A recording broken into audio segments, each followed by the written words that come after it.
하나님의 말씀 우리 함께 봉독하겠습니다. 오늘 우리에게 주시는 하나님 말씀은 누가복음 16장 9절에서 15절까지의 말씀입니다. 신약성경 123쪽 누가복음 16장 9절로 15절까지 말씀 제가 봉독하겠습니다. 하나님의 말씀을 경청하시기 바랍니다. 내가 너희에게 말하노니 불의의 제물로 친구를 사귀라. 그리하면 그 제물이 없어질 때에 그들이 너희를 영주할 처소로 영접하리라. 지극히 작은 것에 충성된 자는 큰 것에도 충성되고 지극히 작은 것에 불의한 자는 큰 것에도 불의하니라. 너희가 만일 불의한 제물에도 충성하지 아니하면 누가 참된 것으로 너희에게 맡기겠느냐? 너희가 만일 남의 것에 충성하지 아니하면 누가 너희의 것을 너희에게 주겠느냐? 집 하인이 두 주인을 섬길 수 없나니 혹 이를 미워하고 저를 사랑하거나 혹 이를 중히 여기고 저를 경히 여길 것임이니라. 너희는 하나님과 재물을 겸하여 섬길 수 없느니라.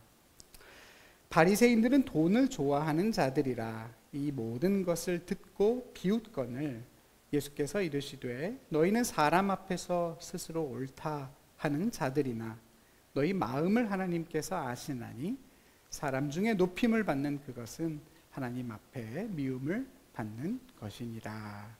아멘.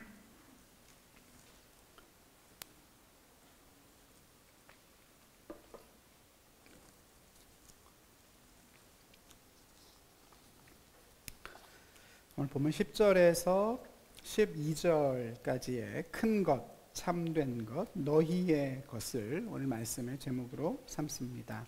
이 말씀이 저와 여러분의 삶이 되기를 바랍니다.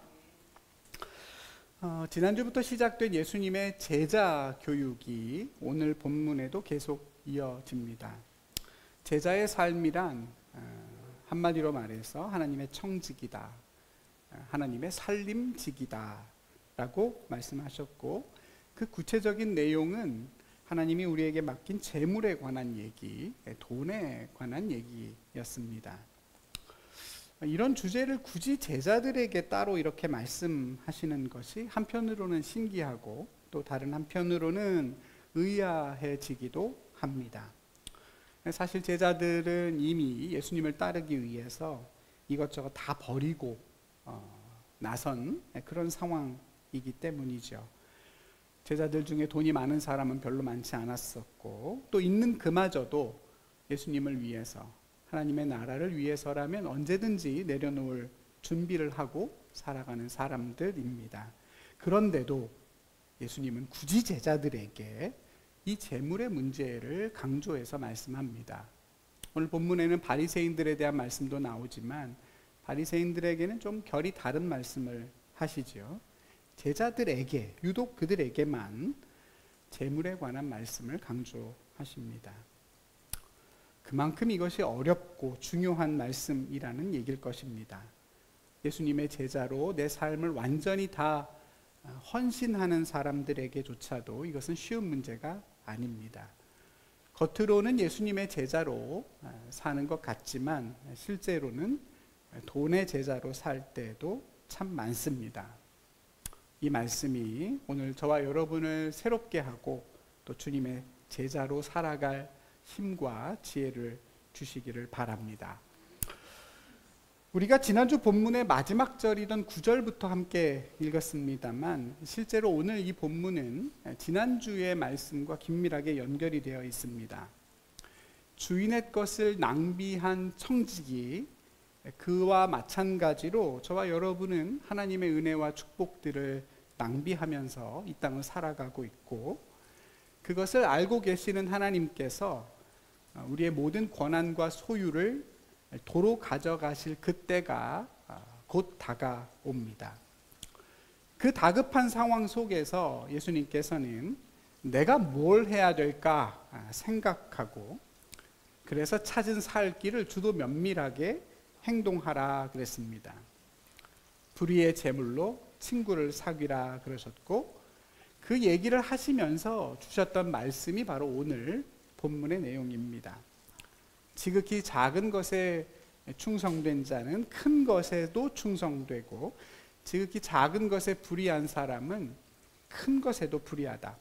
불의한 재물에도 충성하지 않는데 참된 것에 충성할 수 있겠느냐?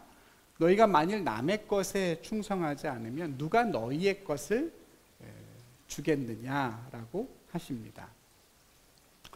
근데 여러분, 여기에서 우리가 중요한 사실 한 가지를 먼저 좀 짚고 넘어가야 되겠는데요. 지극히 작은 것에 충성된 자는 큰 것에도 충성되다라고 할 때, 그 지극히 작은 것이 결국은 뭐라는 얘기입니까?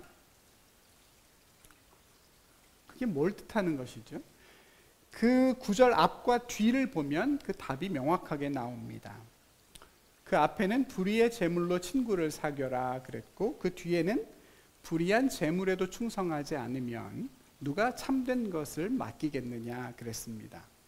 그러니까 지극히 작은 것, 또 주님 말씀하시는 불의한 것, 남의 것, 이건 다 뭘 가리키는 말이겠습니까?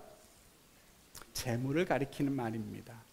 이 세상의 재물을 향해서 예수님은 지극히 작고 불의하고 궁극적으로 내 것이 아닌 남의 것이라고 하십니다. 이게 이해가 되고 받아들여진다고 하면 아마 우리는 하나님과 재물을 겸하여 섬기지 않을 수 있을 텐데요. 예수님 분명히 말씀합니다. 그 지극히 작은 재물에 대하여 충성할 때 크고 참되고 진정으로 너희의 것이 될 것을 맡겨주신다는 얘기입니다. 예수님은, 주인은 지금 큰 것을 우리에게 맡기려고 하고 계시고, 그래서 지극히 작은 것에 해당하는 재물에 대한 우리의 태도를 주목하고 계시다고 말씀하는 겁니다. 지극히 작은 것에 충성된 자는 큰 것에도 충성된다. 여러분, 이 명제는 누구나 다 동의하는 사실일 겁니다. 그렇죠? 비록 작은 것이지만 그 일에 충성된 마음으로 하는 사람은 큰 것도 충성합니다. 이건 원래 사람의 태도의 문제이기 때문에 그렇습니다. 노력의 문제도 아닌 것 같습니다. 작은 일에 성심을 다하는 사람들에게 한번 물어보십시오. 당신은 큰 게 아닌데 왜 그 작은 일조차도 그렇게 열심히 하십니까? 물어보면 노력을 하는 겁니다. 이렇게 대답하는 사람은 거의 없습니다. 뭐라고 말하냐면, 그럼 이렇게 안 하고 어떻게 해야 되지요? 당연한 겁니다. 이렇게 얘기할 겁니다. 삶의 태도가 원래 그런 사람인 거지요. 인생에서 노력도 대단히 중요한 거지만 더 중요한 것이 사실은 태도다 하는 생각을 요즘은 제가 참 많이 합니다. 삶을 대하는 태도, 일이나 사람을 대하는 태도가 그 사람의 인생을 결정하는 경우가 많습니다. 많은 사람이 주목하고 인정하는 일에만 마음을 쏟고 노력을 기울이다 보면, 그리고 그런 일이 아닌 작은 일에는 대충 하는 사람이다 보면 세상에서 결국 큰 일을 맡을 수가 없을 겁니다. 왜냐하면 세상 사람들도 똑같이 작은 것에 충성할 때 큰 것을 맡기기 때문이죠. 여러분, 세상 다 마찬가지죠? 처음부터 엄청나게 큰 일을, 큰 프로젝트를 주지 않습니다. 작은 걸 주어보고 어떻게 일하는가 한번 지켜봅니다. 남의 것이라고 대충 하는가 아니면 내 것처럼 하는가, 별 큰 의미가 없고 계속 반복되는 일인데 그걸 과연 어떤 마음으로 감당하는가. 내가 받는 보수와 돈을 생각하면서 딱 거기까지만 내가 손에 절대 안 보고 일하려고 하는가, 아니면 그 일 자체를 감사하고 나에게 일을 맡겨준 사람에게 이익을 주기 위해서 열심히 일하는가, 다 지켜봅니다. 그리고 나서 정말로 크고 중요한 일을 맡깁니다. 성경을 보면 하나님도 그러시는 것 같습니다. 성경에서 가장 크게 쓰임받은 사람, 그러면 저는 모세와 다윗이 제일 먼저 생각납니다. 근데 그 두 사람은 둘 다 똑같이 가장 작은 일, 이스라엘 사람들이 가장 천하게 여기는 일을 오랫동안 한 사람입니다. 거기에 충성했죠. 둘 다 양을 치는 목자였습니다. 양 몇 마리를 돌보는 그 일이 온 이스라엘 양무리를 섬기는 일이 된 거예요. 그 사람들은 처음에는 내 양도 아니었습니다. 내 장인의 양이었고 내 아버지의 양입니다. 그렇지만 전심으로 했죠. 다윗이 골리앗을 쓰러뜨린 무기가 다른 게 아니지 않습니까? 골리앗을 이겨야지 하고 물매를 연습한 것이 아니라 내게 맡겨진 양을 지키기 위해서 열심히 물매 연습을 하다 보니 그게 내 나라를 지키는 무기가 됐습니다.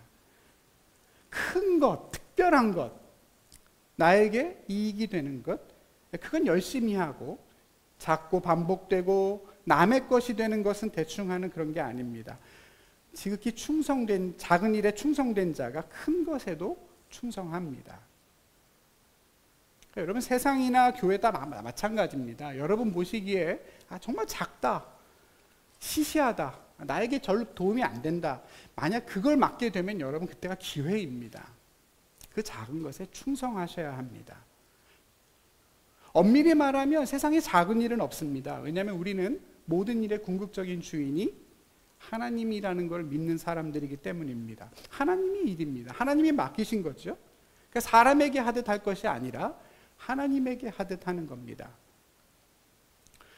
목사가 10명의 성도들 앞에서 설교하는 것과 10,000명의 성도들 앞에서 설교하는 것이 다르다. 만약 그러면 여러분은 어떻겠습니까? 여러분이라면, 하나님이라면 그 설교자를 인정할 수 있겠습니까? 우리가 세상에서 하는 모든 일도 다 마찬가지입니다. 지금 주어진 일, 지금 내가 하는 일은 앞으로 우리가 할 일에 비하면 다 작은 일입니다. 그러나 거기에 충성할 때, 최선을 다할 때 분명 더 크고 참된 것을 누리게 됩니다. 다만 사람들이 그걸 다 알아줄 거라고는 생각하지 않았으면 좋겠습니다, 여러분. 그럴 수도 있지만 안 그럴 때가 더 많습니다. 그리고 남들이 나를 인정해주고 나를 바라봐주기를 바라게 되면 결국 남에게 인정받을 때까지 버텨내지를 못합니다. 남들이 어떻게 내 태도와 내 노력을 다 알겠습니까? 불가능합니다. 하나님은 아시죠? 예수님께서 오늘 바리새인들을 책망하시잖아요. 너희는 사람들 앞에서 옳다함을 얻는 사람들이다. 근데 너희 마음을 하나님이 아신다 그랬습니다. 바리새인들은 어떤 사람이냐? 사람들이 알아주는 것, 인정하는 것에 대해서는 충성합니다. 근데 자꾸 그렇게 살면 어떻게 될까요, 여러분? 겉모양만, 남에게 드러나는 것만 신경을 쓰겠죠? 남이 볼 때만 제대로 합니다. 그러면서 내 마음은, 내 태도는 점점 더 충성에서 멀어집니다. 여러분, 사람들을 자꾸 쳐다보고 사람들의 반응이나 인정에 너무 마음을 쏟지 마십시오. 사람들은 크기와 숫자와 외모를 보지만 하나님은 중심을 보십니다. 무슨 일을 하든 지극히 작은 일에도 그 중심이 하나님 앞에 충성된 저와 여러분이 되기를 바랍니다. 근데 여러분, 우리가 여기서 정말로 주목해야 될 부분은 아까도 말씀드린 것처럼 예수님께서 우리에게 지극히 작은 것이다 라고 한 그 작은 것이 실은 불의한 재물이라는 겁니다. 앞에서도 말씀드린 것처럼 지극히 작은 것, 불의한 것, 내 것이 아닌 남의 것, 이건 다 세상 재물을 가리킵니다. 돈이 그렇습니다. 지극히 작은 것이고 불의한 것이요, 하나님을 하나님으로 섬길 수 없게 만들기 때문에 불의하다고 했습니다. 더불어서 더 중요한 건 뭐냐면 그건 궁극적으로 나의 것이 아닙니다. 나를 위한 것이 아니라고 오늘 예수님 말씀하세요. 다만 그걸 가지고 하나님께 충성하라고 하시지요. 그러면 크고 참되고 진정으로 우리의 것이 될 뭔가를 맡겨주신다고 말씀하세요. 그럼 놀라운 얘기 아닙니까? 그렇죠? 우리는 동의하기가 대단히 어려운 얘기입니다만 하나님은 우리에게 주시는 그 재물이 우리에게 주실 것 중에 제일 작은 거라고 말씀하세요. 참된 것이 아니고 그건 우리의 것이 아닙니다. 궁극적으로. 정말로 크고 참되고 우리의 것인 그 뭔가를 주시기 전에 재물을 통하여 우리를 어떻게 보면 테스트하는 일종의 청지기 인턴십에 해당하는 게 재물에 대한 우리의 태도입니다. 재물은 지극히 작은 것이기 때문에 대충 해도 된다, 그런 얘기가 아니죠, 여러분? 천만의 말씀입니다. 그런 게 아닙니다. 지극히 작으니까 내 마음대로 할 수 있다는 뜻이 아니라 그 작은 것에 충성하라는 얘기입니다. 하나님의 청지기로서 물질을 온전하게 다스리고 관리하지 못하면 진정으로 크고 소중한 것들을 맡아볼 기회가 없게 됩니다. 그러니까 물질에 대한 우리의 태도가 모든 청지기 직분의 출발점이라고 주님은 말씀하세요. 그러니까 더 정신을 차리고 그 지극히 작은 것을 잘 관리하라고 하시는 거죠. 대단히 중요한 메시지이고 우리가 절대로 놓치지 말아야 할 성경의 관점입니다. 물론 우리는 예수님 말씀하신 이 전제 자체를 받아들이기가 참 어렵습니다. 돈이 지극히 작은 것이다. 이것 자체부터가 우리는 이해하기가 어렵습니다. 맞죠? 우리에게 돈은 지극히 큰 것입니다. 그 무엇보다 큰 것이고 그리고 온전히 나의 것입니다. 아무도 못 뺏어갑니다. 근데 예수님은 아니라고 그랬어요. 그보다 더 크고 참된 것이 따로 있고 무엇보다 중요한 것은 재물은 결국 내 것이 아니 된다고 하십니다. 궁극적인 의미에서 나를 위한 게 아니란 뜻입니다. 여러분, 예수님께서 왜 재물이 지극히 작은 것이라고 말씀하시겠습니까? 여러분, 돈보다 더 큰 게 있다고 생각하십니까? 한번 물어보고 싶습니다. 여러분에게 돈보다 더 중요한 건 뭡니까? 잘 생각해 보십시오. 평소에는 돈이 제일 중요합니다. 먹고 사는 일에 돈보다 더 절대적인 것은 없다고 여겨지기 때문입니다. 근데 조금만 더 생각해 보면, 상황이 조금만 바뀌면 돈은 목적이 아니라 수단이라는 것을 금방 이해할 수 있습니다. 뜨거운 사막을 며칠째 걸어가고 있는 사람들에게 돈이 중요하겠습니까? 물이 중요하겠습니까? 그래도 돈이 중요합니까? 지금 당장은 내게 돈이 최고인 것 같고 우리가 돈을 위해서 일하는 것 같지만 여러분, 내 몸이 아프면, 내 가족이 아프면 어떻게 됩니까? 내 자식이 병들었는데 그때도 돈이 목적이 되든가요? 돈이 진정 중요합니까? 그땐 주저없이 돈은 수단이 되지요? 건강을 위해, 생명을 위해 돈은 수단으로 사용됩니다. 돈보다 훨씬 더 중요한 것 중에 시간이 있습니다. 그래서 부자는 돈으로 시간을 산답니다. 각 분야에서 최고로 성공한 사람들에게 당신에게 뭐가 가장 소중하냐 질문했더니 거의 대부분의 사람이 시간이라고 했답니다. 물론 이게 우리 지금 당장에는 우리에게 실감이 잘 안 납니다. 근데 시간이 절대적으로 유한한 것이고 나에게 남아있는 시간이 얼마 없다라는 것을 실감하게 되는 순간부터는 달라집니다. 내 시간을 조금이라도 연장할 수 있다면 우리는 모든 재산을 다 쏟아부을 가치가 있을 겁니다. 영화 인타임이라는 그 영화에 보면 사람들이 시간을 돈처럼 사용합니다. 사람 팔뚝에 시간이 새겨져 있고 하나씩 줄어들어 갑니다. 그래서 물건을 사고 팔 때 그 시간으로 사고 팔죠. 그 시간이 제로가 되면 사람이 죽는 겁니다. 커피 하나 사 먹으려면 보통 3분에서 5분의 시간을 주고 삽니다. 그러니까 그 영화가 설정하는 1분의 시간은 대략 1,500원 정도의 가치가 있는 겁니다. 어떤 엄마가, 가난한 엄마가 자기 자식에게 자기 아들 생일이든가요? 그때 30분을 주면서 가서 생일이니까 맛있는 점심을 사 먹으라, 이렇게 시간을 줍니다. 엄청난 선물인 것이죠. 여러분, 실제로 가장 큰 섬김은 시간 아닙니까? 왜요? 시간은 절대 돌이킬 수 없는, 다시는 내가 그 시간을 사용할 수 없는 회복 불가능한 자원이기 때문입니다. 여러분에게 누군가 시간을 아끼지 않는다, 그럼 여러분 정말 사랑한다는 뜻입니다. 지난주에 예수님께서 그랬습니다. 재물로 친구를 사귀어라. 재물을 수단으로 친구라는 관계를 사라 그랬습니다. 관계가 목적이고 재물은 수단입니다. 재물을 가지고 친구를 사귀는 것이지 친구를 가지고 재물을 사는 건 아닙니다. 가족, 친구라는 그 관계, 그리고 그 관계 안에서 우리가 누리는 생명의 충만함은, 기쁨이라는 것은 돈을 억만금을 주어도 살 수가 없는 것입니다.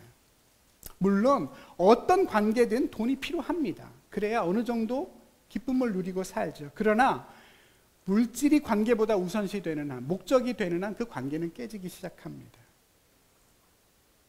관계가 훨씬 더 중요한 가치입니다. 어떤 사람은 평생 모은 재산을 사회에 환원합니다. 막대한 부자였던 많은 조선의 부자들이 독립운동에 자신의 전 재산을 다 털어넣었습니다.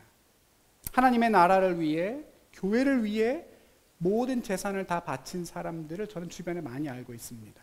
재물은 정말로 중요한 것이지만 목적이 아닐 때 작아지는 것이고 궁극적인 가치 앞에서는 지극히 작아집니다.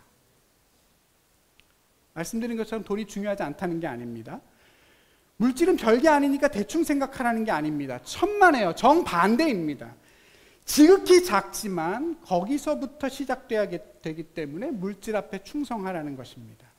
지극히 작은 것에 불의한 사람은 큰 것에도 불의합니다. 물질을 대충 다루는 사람이 어떻게 하나님께 충성할 수 있겠습니까? 불가능한 일입니다. 물질 앞에 충성할 때 더 큰 가치 앞에 충성할 수 있는 겁니다. 물질을 하나님께 충성해라 그러면 어떻게 해야 되겠습니까? 다 헌금하면 됩니까? 그런 얘기 아닙니다. 예수님이 계속 말씀해 오고 있지요. 어떻게 하면 우리가 물질로 하나님에 충성할 수 있습니까? 최우선은 내가 주인이 아니라는 사실을 기억하는 것입니다. 물질의 주인은 하나님이시고 우린 다만 그것을 맡아서 쓰는 청직이라는 사실을 인정하는 것이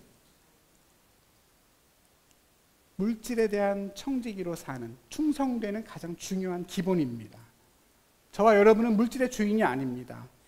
다만 청지기로서 맡아서 사용하고 그 물질을 가지고 하나님에게 충성하는 사람들일 뿐입니다. 아멘입니까? 물질이 충성의 대상이 아니라 하나님이 충성의 대상입니다. 물질은 하나님의 것이고 우린 다만 하나님의 선물로 은혜를 주신 것을 맡아서 누리는 사람들입니다. 아니 내가 땀 흘려서 번 돈인데, 내가 머리 숙여 번 돈인데 이게 어떻게 하나님의 거냐? 여기부터는 전적인 믿음의 영역입니다. 내 생명과 내 건강과 내 능력과 내 지혜와 내 생명을 유지하기에 필요한 모든 것이 빛과 물과 공기와 토지가 하나님이 우리에게 값없이 준 선물이라는 사실을 믿는 사람들은 그대로 살아갑니다. 어떤 분이 저한테 그랬습니다. 목사님, 저는 11조가 하나님의 것이라는 것을 분명하게 믿습니다. 대단히 귀한 고백인데 그 고백은 진실의 절반만 얘기한 것입니다. 11조는 우리가 사용하는 모든 것이 하나님의 것이며 우린 다만 청지기로서 그것을 사용할 수 있을 뿐이라는 믿음의 고백이 담긴 표현입니다. 여러 표현 중에 하나예요. 11조만 하나님의 것이고 나머지는 다 내 거냐? 그 모든 것의 주인이 하나님이시고 우린 다만 그걸 맡아서 사용하는 자로서 주인의 뜻대로 그 재물을 잘 누리고 사용하겠습니다 라는 고백이 11조라는 형식에 담겨 있는 것입니다.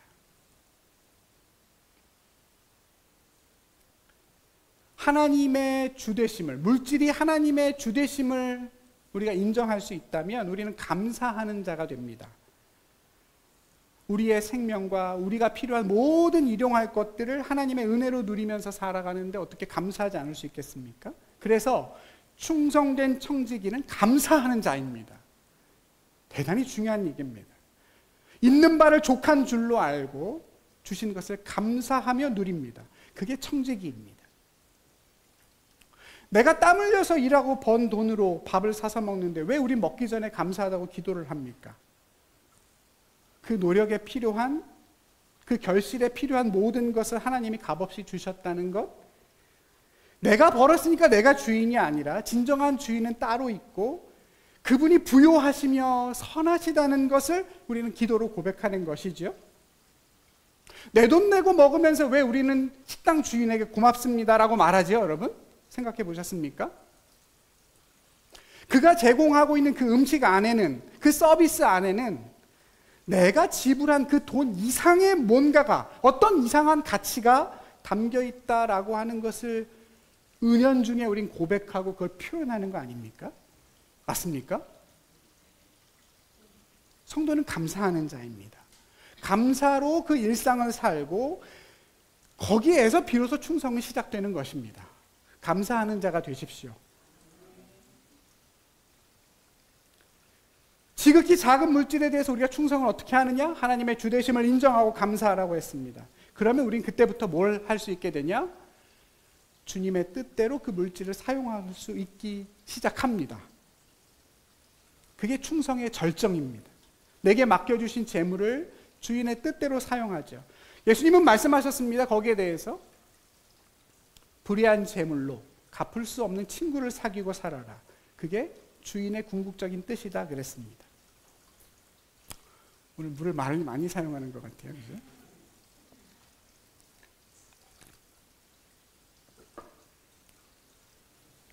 오늘 본문 끝부분에 보면 바리새인 얘기가 나오는데요. 참 재밌습니다. 예수님이 제자들과 이렇게 얘기를 나누고 계신 걸 옆에서 바리새인들이 듣고 어떻게 했다고 나오죠? 예수님 말씀을 듣고 비웃었답니다. 하나님과 재물을 겸하여 섬길 수 없다. 지극히 작은 것에 충성되면 큰 것에도 충성되다. 이런 얘기를 듣고 예수님을 비웃었습니다. 세상 물정 모르는 바보 같은 소리다. 코웃음을 친 겁니다. 근데 재밌는 건요. 오늘 14절에 보니까 누가는 그 바리새인들을 뭐라고 표현했냐면 돈을 좋아하는 자들이다 그랬습니다. 여러분, 바리새인이 돈을 좋아하는 사람들이다 들어보셨습니까? 처음 들어봤습니까 혹시? 바리새인은 돈을 좋아하는 사람들이랍니다. 근데 원문을 보니까 이 문장을 원문 그대로 조금 더 세련되게 번역하면 이런 뜻입니다. 바리새인들은 돈의 친구이다. 돈을 좋아하는 사람은 돈의 친구지요?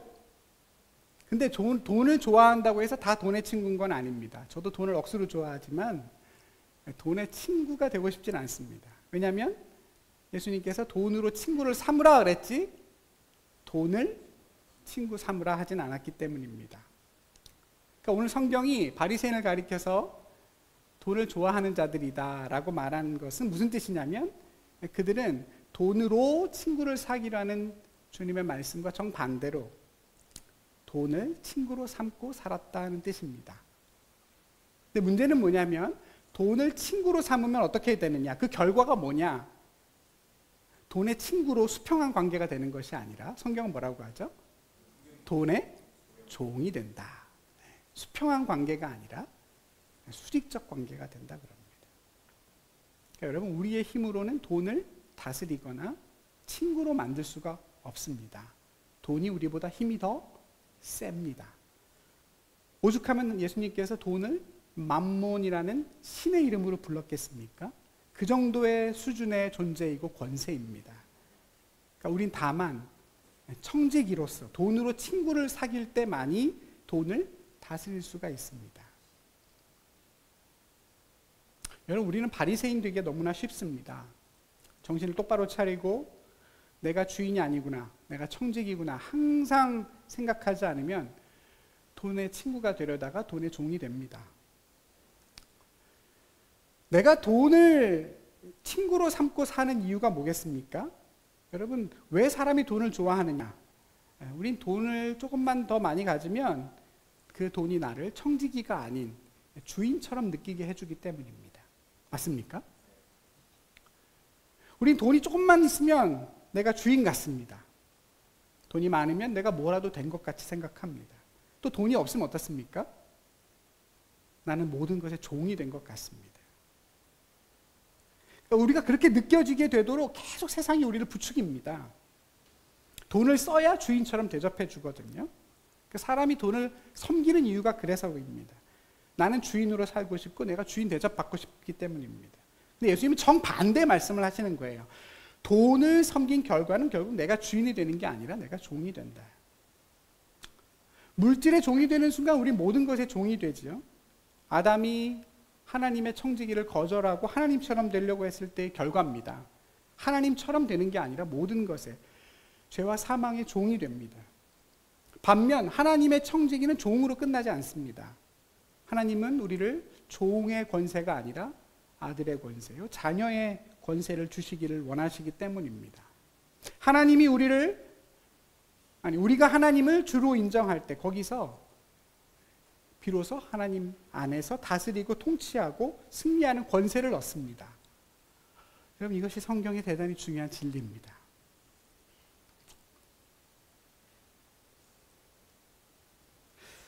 지극히 작은 것에 충성하면 큰 것 주신답니다.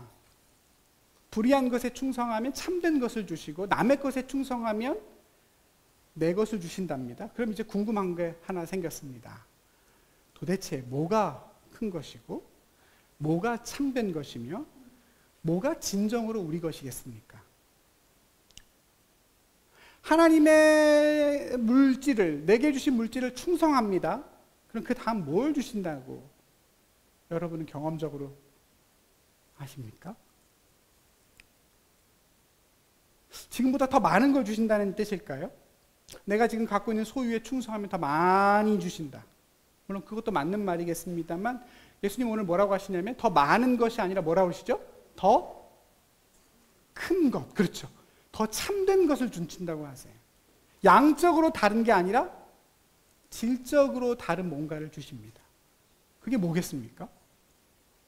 내가 물질에 충성해서 얻는 것, 더 크고 더 참되고 더 본질적으로 우리의 것인 게 뭐겠습니까? 저도 이 부분을 두고 기도하면서 하나님이 저에게 두 개의 본문을 생각나게 하셨습니다. 우선 여러분이 아주 잘 아시는 달란트 비유입니다. 아시죠? 주인이 이 길을 떠나면서 종들에게 5달란트, 2달란트, 1달란트 맡기고 갑니다. 1달란트가 적은 금액은 아니죠. 1달란트가 은으로 따지면 6천 드라크마, 6천 데나리온입니다. 그러니까 한 사람이 20년간 일해서 버는 돈입니다. 1달란트가 은일 때 그렇습니다. 금은 15배입니다. 상당히 많은 금액이죠. 그러니까 예수님 그 비유하실 때의 그 1달란트는 뭐냐면 어떤 한 사람이 그냥 평생 쓸 수 있는 돈을 가리키는 것 같습니다. 어쨌든 5달란트 맡은 자가 그 5달란트로 잘 일해서 5달란트를 더 남기니까 주인이 와서 칭찬합니다. 착하고 충성된 종아, 네가 적은 일에 충성했음에 내가 많은 것을 내게 맡기리니 네 주인의 즐거움에 참여할저다 그랬습니다. 이 주인은 뭐라고 합니까? 적은 것에 충성했으니 많은 것을 주겠다 그러죠. 그러면서 주인과 함께 기뻐하자 이야기합니다. 그러니까 이 비유에서는 적고 많은 것이지 작고 큰 건 아닙니다. 불의하고 참된 것에 대한 얘기는 아닙니다. 물론 주인의 즐거움에 참여하자는 말씀은 있지만 그게 참된 것이냐 우리 자신의 것이냐 그건 좀 애매한 문제가 있습니다. 또 한 가지 생각나는 본문이 우리가 곧 나중에 보겠습니다만 누가복음 19장에 나오는 10문화의 비유입니다. 마태복음에 달란트 비유가 있다면 누가복음에는 10문화의 비유가 나옵니다. 달란트는 5, 2, 1지만 10문화는 10명의 종에게 똑같이 한 문화씩을 줍니다. 한 문화는 100드라크마입니다. 100일 품삯이에요. 달란트의 60분의 1이니까 작은 것이지만 지금 우리나라 돈으로 계산하면 1,500만 원 정도 됩니다. 10명의 종에게 똑같이 1,500만 원씩 주고 간 겁니다. 주인이 돌아와서 결산한 걸 보게 되죠. 어떤 사람이 한 문화로 10문화를 남깁니다. 착하고 충성된 종아 잘했다. 네가 작은 것에 충성했으니 그 다음이 중요하죠. 뭐라고 하셨을까요? 네가 작은 것에 충성했으니 내가 10문화 줄게가 아니라 작은 것에 충성했으니. 근데 그 본문은요, 여러분 놀랍게도 지극히 작은 것에 충성했으니 그랬습니다. 그랬으니 열 고을 권세를 차지하라 했습니다.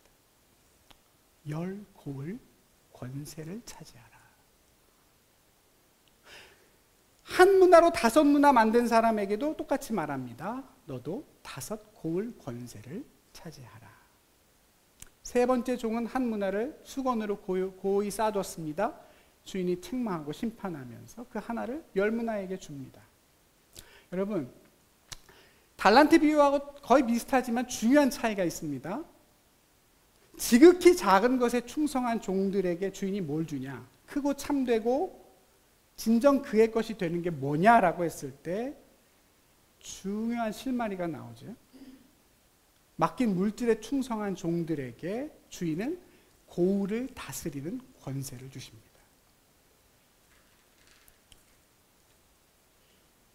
청지기로, 종으로 충성하는 자에게 하나님은 종이 아닙니다. 종으로서 더 많은 걸 주시는 것이 아니라 하나님을 대신하여, 주인을 대신하여 고을을 다스리는 권세를 주십니다. 놀랍지 않습니까, 여러분? 주인으로서, 주체로서, 진정한 나 자신으로서 살아갈 수 있는 힘을 주신다는 뜻입니다. 하나님에게 충성하면 종이 되는 게 아닙니다. 물론 개인적으로 저는 하나님의 종이어도 아무 부족함이 없다고 생각을 합니다. 그렇지 않습니까, 여러분? 여러분, 대통령의 참모면 어떻고 왕의 청직이면 어떻습니까? 다 그거 하려고 저 난리를 피는 거 아니겠어요? 그것만 해도 감사하지 않습니까? 부족한 게 하나도 없습니다. 근데 하나님 그게 아닙니다. 잘하였다 착하고 충성된 종아, 네가 지극히 작은 것에 충성했으니 네가 이젠 다스려봐라. 10 고을 권세를 차지해봐라. 네가 주인 노릇해봐라. 너의 삶을 통해 선한 영향력을 마음껏 펼쳐봐라. 10 고을 맡아서 하나님의 나라로 한번 다스려봐라. 주인답게 살아봐라. 권세를 주십니다. 권세를 가진 사람, 존재만이 할 수 있는 말이죠. 모든 권세가 하나님께 있고 하나님은 그 권세를 우리에게 주시기를 기뻐하시기에 하시는 말씀일 겁니다. 아멘입니까? 어떻습니까? 여러분은 다스리는 이 권세가 우리의 물질보다 더 크고 참되고 우리의 것이라는 것이 느껴지십니까? 실감이 나세요? 그게 막 흥분이 되십니까? 여러분, 이거 우리가 나중에 천국 가서 누리게 될 권세만 의미하는 게 아닙니다. 주님 오실 때 그 기쁨에 참여한다는 얘기가 아니라 이미 시작되어 있는 하나님의 나라를 이 땅에서 내가 누릴 뿐만 아니라 그 일에 참여하는 복된 권세를 주신다는 뜻입니다. 여러분, 다스린다는 것이 얼마나 중요합니까? 그렇지 않습니까? 내가 내 상황과 내 조건을 통제할 수 있는 힘이 있다는 게 얼마나 위대한 것입니까? 시간을 다스리는 건 얼마나 위대한 일입니까? 내 몸을 다스리는 게 얼마나 어렵고 중요한 일입니까? 그렇지 않습니까? 내가 살아가는 내 가족과 내 식구들을, 내 자식들을 다스릴 수 있다는 게 얼마나 큰 지혜이며 놀라운 권세입니까? 맞습니까?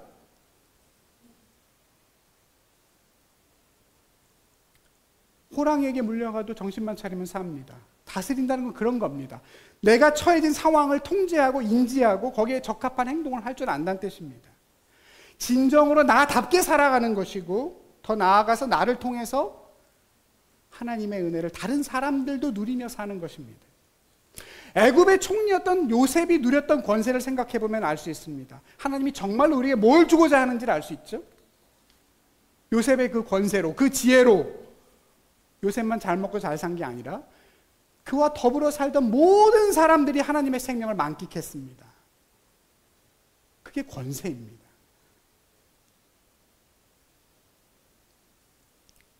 내 몸 하나 권세 있게 다스리는 게 얼마나 어렵습니까? 시간과 물질과 내 삶과 내 가족과 내 일터와 자연과 환경을 다스리는 게 얼마나 어렵습니까? 죄와 사망의 권세를 다스리는 게 얼마나 어렵습니까? 또 얼마나 중요합니까? 하나님이 그 권세를 주시기를 원하시고 아담이 에덴에서 빼앗겼던 그 권세를 예수님이 십자가에서 되찾아오셨습니다. 그리고 그걸 우리에게 주시려고 하십니다. 여러분, 그 왕 같은 제사장의 권세를 누리는 길이 어디서 시작된다고 아시죠? 네, 지극히 작은 재물에서부터입니다. 물질에 대한 하나님의 주권을 인정하고 감사하는 자로 주님의 뜻을 생각하며 그 물질을 소유하고 관리할 때부터, 거기에 되면, 그게 되면 그때 하나님이 우리에게 맡겨주시는 것이 고울의 권세입니다.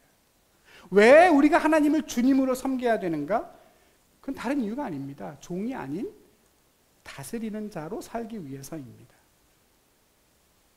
하나님은 그게 큰 거랍니다. 그게 진짜 우리 거랍니다. 그게 참된 거라고 하십니다. 하나님이 우리에게 주실 그 권세에 비하면 물질은 중요하지만 지극히 작은 것입니다. 여러분, 우린 그걸 살아내는 사람들입니다. 여러분, 그걸, 저도 설교는 하지만 이걸 살아내는 삶이냐? 너무나 힘이 듭니다. 여러분, 근데 그걸 우리가 살아내는 사람들이 성도입니다. 하나님은 우리가 종의 모습에 머물러 있기를 바라지 않으시고 다스리는 자가 되기를 기뻐하십니다. 내 몸과 내 시간은 물론이고 내가 살아가는 삶의 지경을 하나님의 나라로 권세 있게 다스리는 자로 살기를 기뻐하십니다. 여러분, 지극히 작은 물질에 충성하고 착한 청지기로 살아가시기 바랍니다. 그것이 여러분의 주인이 되지 않도록, 목적이 되지 않도록 철저하게 수단으로, 작은 것으로 바라보기 바랍니다. 내가 정말 재물로 친구를 사귀나 아니면 재물을 친구 삼나? 여러분, 조금만 분별해 보면 알 수 있습니다. 예수님은 재물과 하나님을 겸하여 섬기지 마라, 이게 아니라 재물과 하나님을 겸하여 섬길 수 없다 그러시죠? 그러니까 우리는 보통 어떻게 생각하냐면 나는 하나님도 섬기고요, 재물도 섬겨요 라고 보통은 이야기하는데, 보통은 생각하는데 사실은 둘 중 하나를 섬기고 있을 따름이다, 그렇게 말씀하십니다. 많지 않아도 괜찮습니다. 넉넉하지 않아도, 지금 가진 게 많지 않아도 그 작은 것으로 먼저 하나님의 주권을 인정하고 감사하는 자가 되십시오. 그리고 그 작은 것 안에서 하나님의 기뻐하실 일들을 생각하며 살아가십시오. 지극히 작은 거기에 대한 충성이 저와 여러분을 왕같은 제사장의 길로 인도해 갈 겁니다. 기도하겠습니다. 거룩하신 하나님 아버지, 저희를 종이 아니라 다스리는 자로 불러주시고 또 그 삶을 살아낼 수 있는 길을 말씀해 주셔서 감사합니다. 지극히 작은 물질의 종이 아니라, 친구가 아니라 하나님의 청지기로서 모든 우리의 삶의 지경을 다스리고 통치하고 정복하며 하나님의 권세로 하나님의 나라를 누리고 살아가는 그런 복된 삶을 사는 우리 모든 성도들 되게 하여 주시옵소서. 예수님의 이름으로 기도드리옵나이다. 아멘.